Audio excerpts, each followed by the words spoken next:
Welcome back to Driving Line Builds. Today we're going to be taking the C6 Drift build to the next level by stripping out the interior. Got to prep it for all the safety gear, and that includes the welded back half. We've got a lot to do. It's kind of all over the place, but this is a critical step to getting it ready for the track.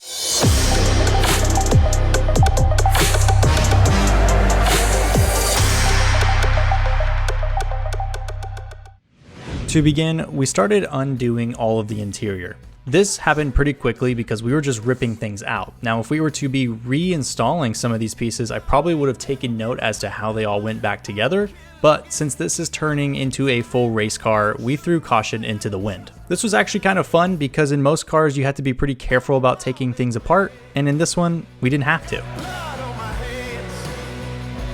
We started out in the back hatch, then worked our way forward. The only thing that you really got to watch for is take out these door latches. I just put them back in there so we could always release the door while we're still working on stuff. The dead pedal in this little spot, there's a couple 10 mils, two on each side. And then after that, the carpet just pulls right out. There we go. We have a backup camera. A backup camera seems really dumb, but it's something that once you've had one, you can never go back. When I'm at the track and actually racing this, one, I'll have a helmet on, and two, I'll have a halo seat, which is the seat that wraps around your head so you don't get, knocked sideways and break your neck. Having that backup camera just helps getting out of the pits. If I drive it on the street, if I take it to events, just makes it a lot easier.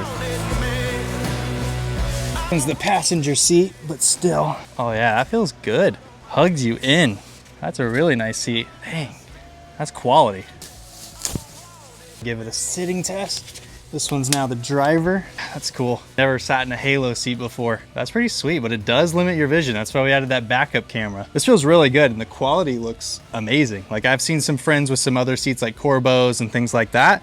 Not to knock those seats at all, but these feel pretty premium, I'll just say that. OMP has a huge racing heritage. You see it on a lot of race cars and GT3 cars. Pretty much everywhere you'll see OMP. I even have the OMP steering wheel, so we're keeping everything cohesive under the same brand. And it's actually under Racing Force, which is also Bell Racing, where I got my helmet. Bell Racing is who sponsors like Lewis Hamilton and stuff like that. So I basically am Lewis Hamilton at this point. If you couldn't tell, I'm very, very impressed with these OMP seats. Now, these are my first race seats, but everything went together pretty logically. You bolt them onto the bracket, you bolt the bracket down into the car, you make sure that it's at the right height for you and where you're going to be sitting while driving, and then you finally dial that all in by tightening it up. The steering wheel on the Corvette comes off pretty easily. You just pop out the airbag, loosen up the nut, and then yank it towards you. From there, you then can put on the new hub and the steering wheel.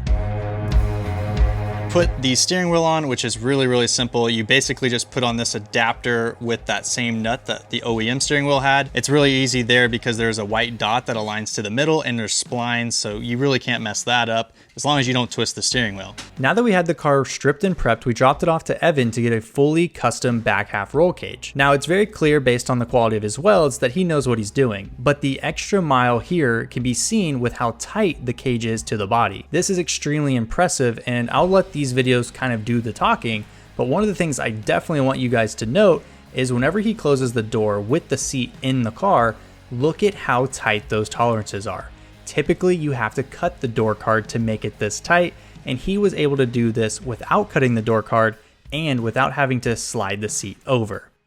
The C6 is now caged thanks to Evan Bogovich over at 313 Motorsport. I'll have his Instagram linked down below because he said that is the best method to communicate and contact him, so that way you guys can get some fabrication work done. This cage is considered Sonoma spec. What that means is that we do have door bars, but it doesn't go through the dash, and we don't have the top piece here.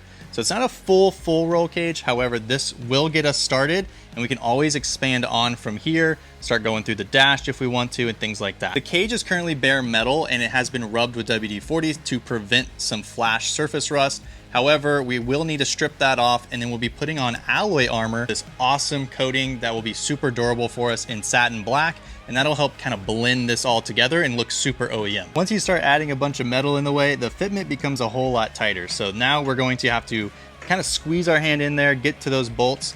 Luckily, the front two are nice and accessible, but those two rear ones are going to be a little bit tougher.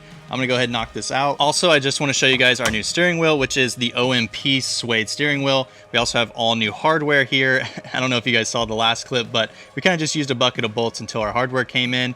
We've also added this quick release because without it, getting in and out of this car would be dang near impossible. And truthfully, that's just annoying in everyday driving because I do still want to somewhat street this car. However, it's also extra annoying and unsafe whenever you're on the track and you really need to make a quick exit. God forbid anything were to happen. We've got the masking already begun, and the thing about pipe is that when you spray, literally half of the spray misses the actual target. So pipe is one of the hardest things to spray. We're gonna try to get as much plastic in here. Obviously, we still need some work up here, but we're gonna try to get as much coverage so that way we don't have to deal with overspray, because after this, we're gonna be wrapping the car. Biggest thing, and it might make a lot of sense, but it's good just to talk about, is you wanna make sure that you cover all bare metal, because although we're in California and we don't have that much rust, in other states or in other areas where this car might end up one day, we just want to make sure that there's never going to be any rust and we don't have to deal with anything structural down the line. Now we have the car completely wrapped in plastic and prepped for paint. The next step is to wipe everything down with acetone, and then we will be able to start laying on the first couple of coats of the alloy armor.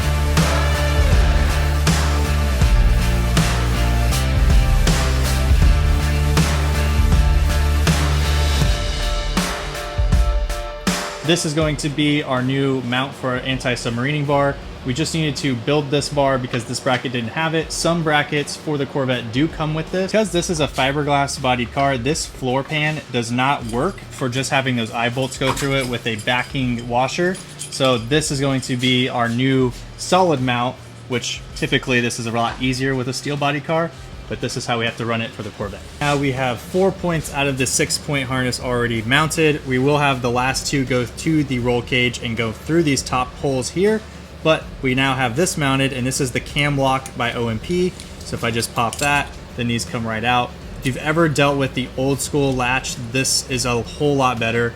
Cam lock is the way to go, and it allows you to get out really quickly in case you ever had to for an emergency. Below we have the anti-submarining mounts right here, and then we have our lap mounts over here. So these just mount onto the seat bracket, and then we created this bracket and then sprayed it with some alloy armor. So everything is now together, and then we can put this back in the car, and we're gonna do the next one before we do that.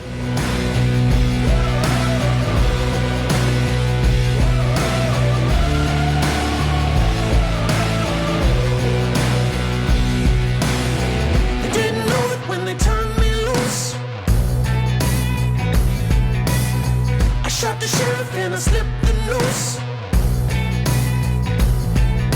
The law ain't never been a friend of mine. I would kill again to keep from doing time. You should never ever trust my kind.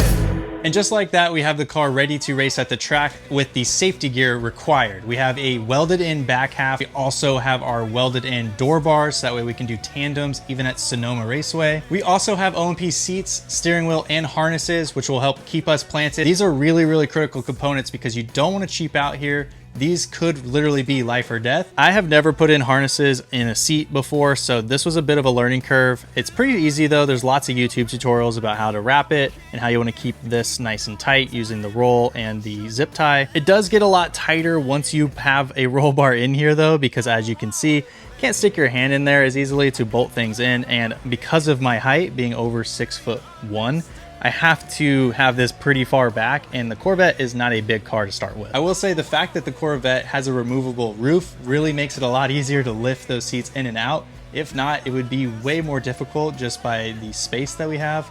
But luckily we just knocked this out and then we could drop them in. The next step for this car is that we're going to be transforming it all to match. It'll be Miami Blue by Vinyl Frog. And as you guys can see, we have a lot of different colors going on, so it's gonna help transform everything and let the design flow. We just gotta make them all the same color first. Be sure to subscribe if you're not already to the Driving Line YouTube channel, where we will be taking this base C6 Corvette and transforming it entirely into a Japanese-inspired drift car. I'm gonna go ahead and wrap this video up right here. As always, I hope you guys enjoyed. If you did, then please comment, like, and subscribe, and we'll catch you guys next time. Thanks for watching. I'm Lauren Healy, Team Noto driver and off-road racing champion. Driving Line brings you weekly episodes and series, so hit subscribe. Don't miss the next video with more automotive content that fuels you. We'll see you out there.